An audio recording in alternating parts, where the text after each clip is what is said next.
So I have some breaking news. Nebraska lawmakers have been summoned to the White House, but this isn't about disaster relief, agriculture policy, or infrastructure. Donald Trump wants to talk redistricting.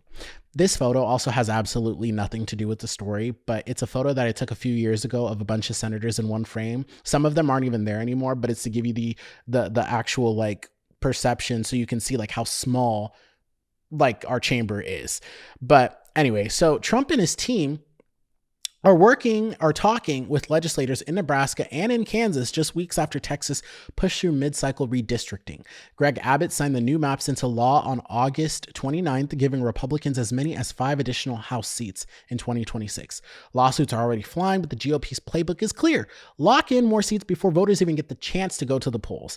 And now Trump wants to do the exact same thing here in Nebraska and in Kansas. In Kansas, the target is the state's lone Democratic-held seat.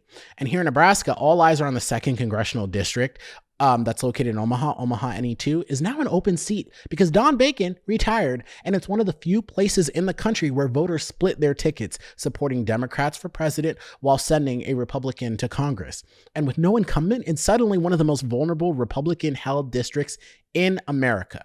Democrats see a golden opportunity to flip it. A crowded primary is already underway, and while Republicans are scrambling to find the candidate who can hold the line, and if Trump can strong-arm Nebraska lawmakers into redrawing the map mid-cycle, the GOP hopes to make that seat and the rest of the state safer for Republicans. But here's a catch. Nebraska's unicameral legislature requires a supermajority, 33 votes. We have 49 senators to pass new maps outside of the census cycle. Because we don't have a House of Representatives. We just have one House, state senators. So that's not easy at all, even in a red state.